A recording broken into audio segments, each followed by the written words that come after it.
পৃথিবী সৃষ্টি করলেন আল্লাহ, মানুষ সৃষ্টি করেছেন আল্লাহ। আইন তৈরি করবে তোমার বাবা।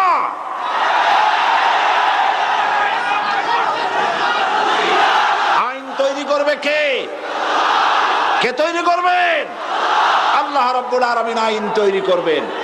আরেকটি জিনিস লক্ষ্য করুন, এই পৃথিবীতে, থামুন, এই পৃথিবীতে একটা গাধার তৈরি করা আইন আর একটা গাধায় কিন্তু মানে না, ঠিক কিনা?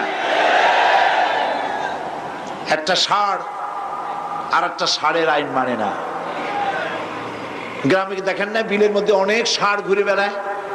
একটা ষাঁড় তার ঠ্যাং উঁচু করে বলল, ভাইয়ের আমার, বোনের আমার, এই বিলের মধ্যে কেউ ডাক দিতে পারবে না আমি ছাড়া। আর সব ষাঁড়েরা, গরুরা লেজ উঁচু করে দৌড় মারলো। গরু একটা গরুর আইন মানে না, একটা ব্যাঙ আর একটা ব্যাঙের আইন মানে না, একটা বানর আর একটা বানরের আইন মানে না। আর তোমরা আশরাফুল মখলুকাত মানুষ, কার বাজানে কি আইন তৈরি করেছে সে আইন মানতে পৃথিবীর মানুষ বাধ্য নয়।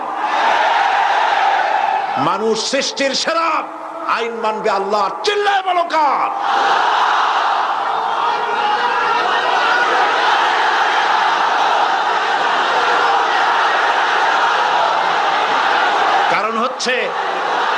কারণ হচ্ছে আল্লাহই জানেন এই পৃথিবীর মানুষের চলার জন্য, বলার জন্য, তার অর্থনীতি, তার সমাজনীতি, তার রাজনীতি কিভাবে চলবে আল্লাহর চাইতে বেশি কেউ ভালো বলতে পারে না। এই জন্য আল্লাহ পাক বলেছেন লা ইলাহা ইল্লাল্লাহ। এই কথা কে শিখিয়েছেন? জোরে বলুন। আল্লাহ পাক শিখিয়েছেন, ঘোষণা করো লা ইলাহা ইল্লাল্লাহ।